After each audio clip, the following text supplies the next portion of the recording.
At the time of departure, we all hope to go to heaven. We normally should. Every average citizen of the world will go to heaven. But there are different degrees of enjoyment of heaven, just like different housings in Cape Town. Some houses cheaper, some houses are more expensive, with more equipment, more comfort, swimming pool, etc., everything. Now, to the extent of our developed consciousness, to that extent we will enjoy heaven after we leave this physical world. That is, if we have trained ourselves sufficiently enough to ascend to heaven immediately after death, or else we would be sometimes hovering around for a while until we realize that we're really gone, that we have no longer a physical instrument to work with, that our speech will not be heard by our loved ones, and nothing we can do about it. Doesn't matter how much we complain, how much tantrum we throw, nobody understands nothing, nobody cares. And at that time, it's a great suffering for us. Also, we will be overwhelmed by the result of our thinking during our lifetime while in the physical body. During the time that we are living, if we keep thinking negatively, then when we die, that's what we get.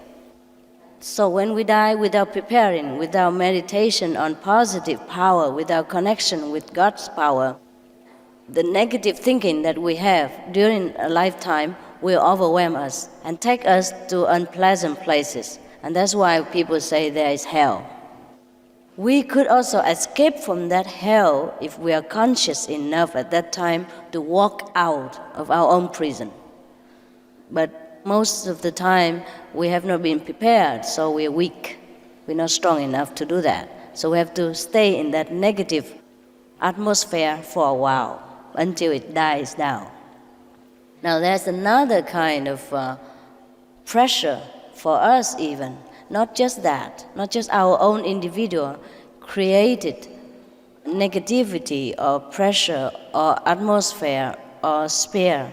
We have also the collective created consequence of the people in this planet, as well as our relatives and friends, closer speaking. Because we have not mastered the art of mastering our own destiny, we have not learned to walk the correct way to heaven. We will be stray here and there, we will be pulled apart into different directions, or pushed into unpleasant scenery or planet, illusionary planet, which to us at that moment absolutely real. And that's how people say they enter hell and they suffer. But it must not be like that. It must not be like that. Even if you don't want to practice vegetarian compassion, even if you don't want to practice meditation with us, you should always tell yourself and remember that God is merciful. That is the only thought you should remember at the time of death. Then you will be clear enough to see that Jesus stands by, that heavens is opening the gate, that angels is greeting you with music of the celestial realm. You must remember something noble like that we are the sons and daughters of God, that we can never be anything lower than that, though nothing at all could harm us. This is the thought should be ingrained in your mind. Like this, you will not fear the angel of death, because he doesn't really exist. It exists because we created him, because we believe in him during our lifetime. So he manifests. Whatever you wish shall be given unto you. Knock and it shall be opened, ask and it shall be given. Because in this planet, sometimes we ask for something, it doesn't come immediately, so we think it doesn't work. It works all the time. Just because we are hindered by this physical body, we cannot see the result immediately. Sometimes the result comes a little bit later, and we think we forget. We forget that we have wanted it. We think that, oh, this is just luck, or this is just bad fortune, that these things happen to me. But nothing really happened without us wanting it in the first place.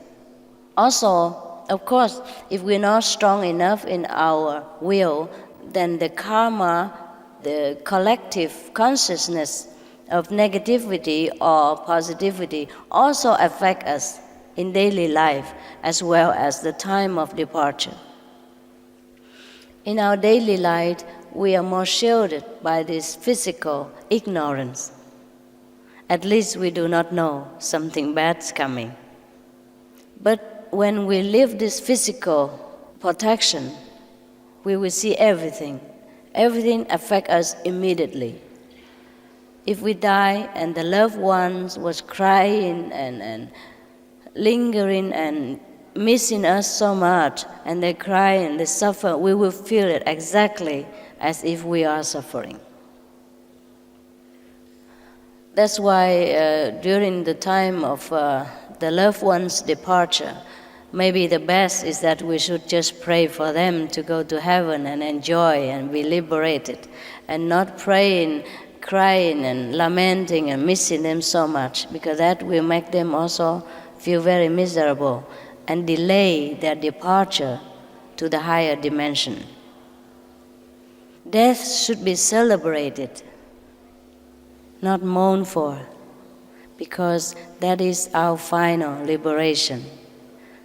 Nothing can touch us anymore. Nothing can harm us. Nothing can cover us anymore. We will know everything. We will be into everything. We'll be anywhere as a fraction of seconds. We have everything that we wish for come true immediately.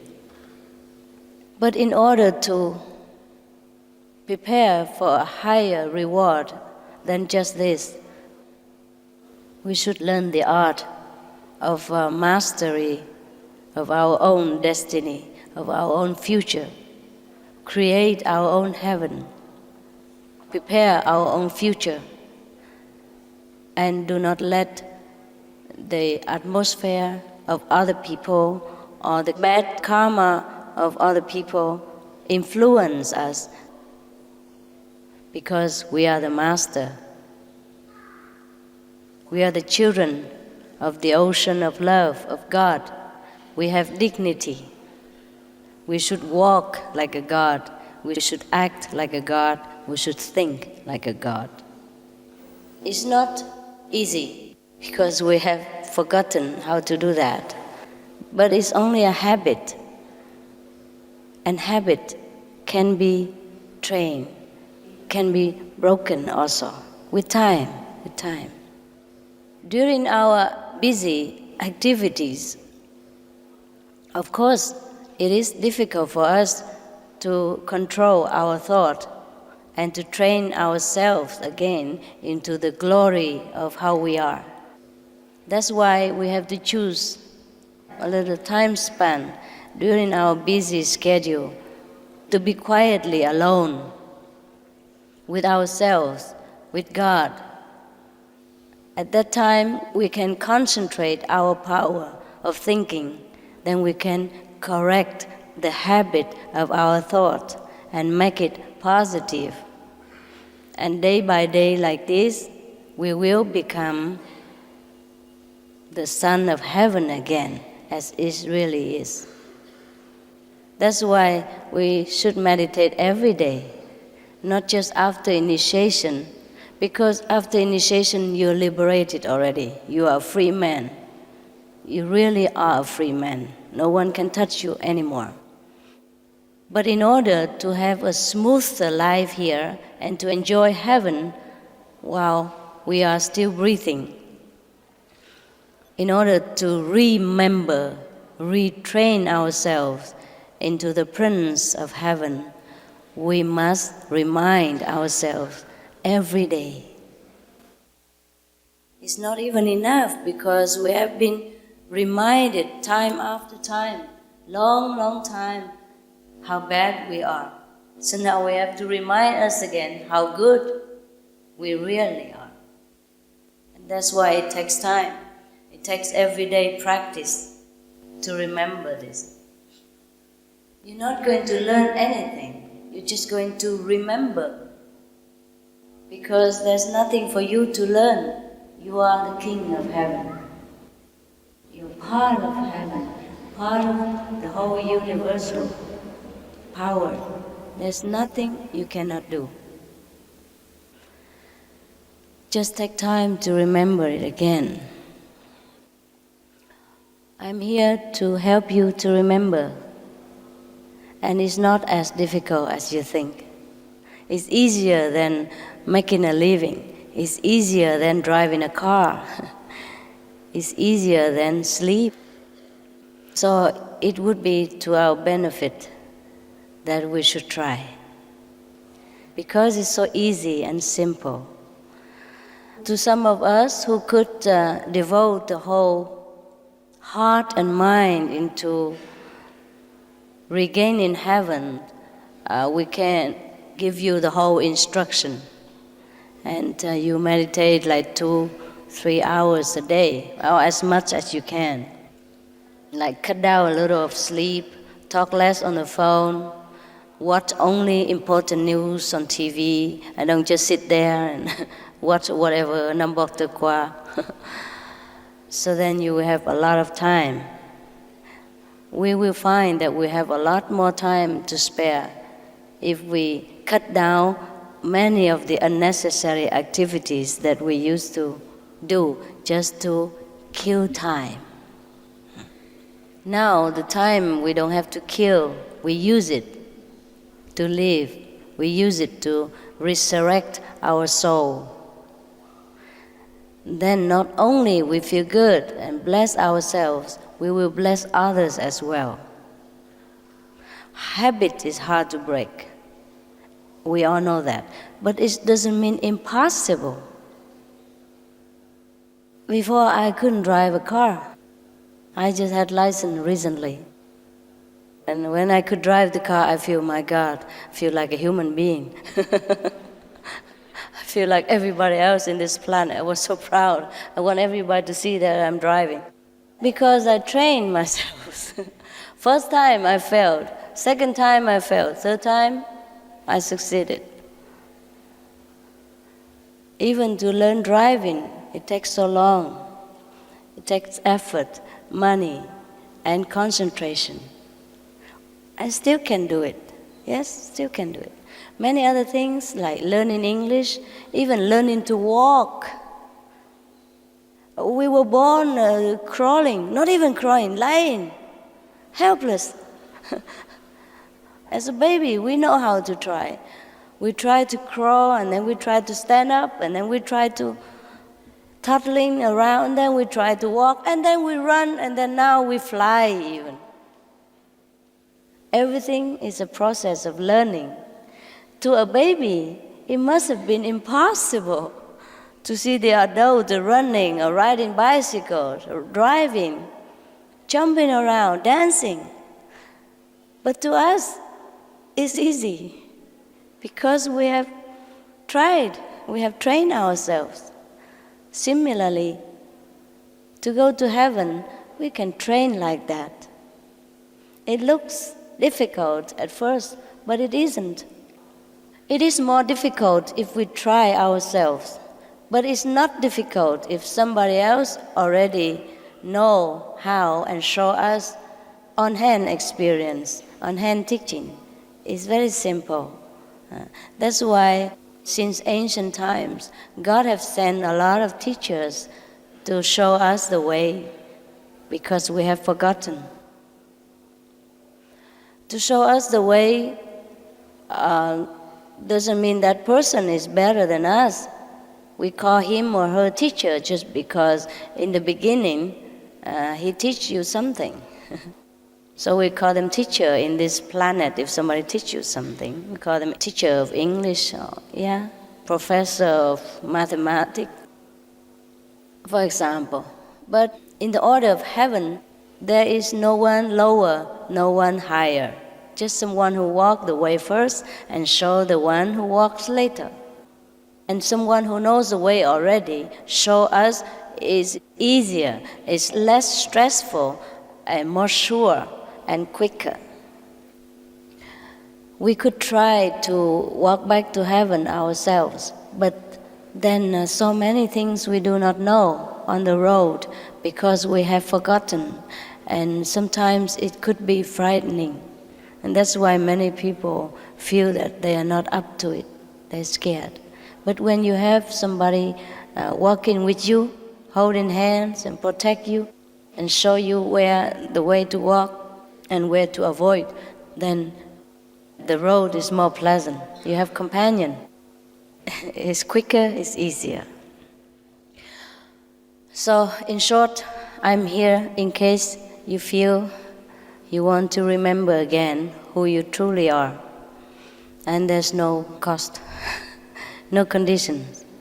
The so-called 5 precepts is not the 5 precepts. It is a measurement of your readiness. Yeah? For example, if we want to go to college, then a high school diploma is a must, yeah? And a test before college is a must. To measure your standard of education, so to see for yourself and for the professor that whether you're ready or not for college. Similarly, the 5 precepts or the 10 commandments in the Bible is not a must for everybody. It's not a commandment for you to break or to keep. It is for you to measure your standard of development, spiritually speaking. Suppose you don't want to steal things from people, but you always like to give to the unfortunate. Suppose you don't ever want to tell lie because it's against your conscience, and you always tell the truth. That is not because you keep the precepts, it is because your standard of spiritual development is that high. So if you are required to follow the 5 precepts, like you don't tell lies, you don't kill even animals, and you don't take things from other people, etc., etc., or as you are recommended to take the vegetarian diet, it is just a remembering, it's just a memoir, it's just a reminding that, are you up to here yet? Are you here yet? You know this? Yeah, yeah. And if you agree to all this, for you it's easy, it's natural. That means you are there. You're ready. You're ready to enter sainthood. You're ready to remember yourself. And that's all about the 5 precepts, or the vegetarian diet, or the 10 commandments. It's not that God is dictative, or it's not that I am sitting here pointing finger and say, thou shalt not kill, thou must do this, do that. It's not that. These things, these rules has been passed down from heaven so that we can measure our standard of quality. Remember when Moses came down from the mountain, he handed these 10 commandments. He said it's from God. It is from God. So that we know where we are, where we stand.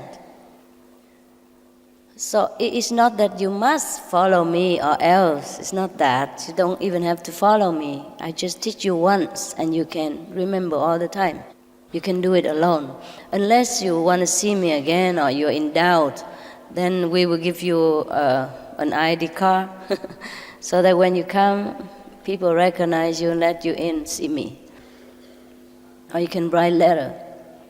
But these are not always necessary for many people, because every day you can meditate alone. After we give you instruction, then you know what to do. You be your own master every day. The difficulty is not following a master or any master. The difficulty is being your own master. Have a discipline to do what you have chosen to do, what you know is the best for your soul. So if we think that we are up to it, then we are welcome very much.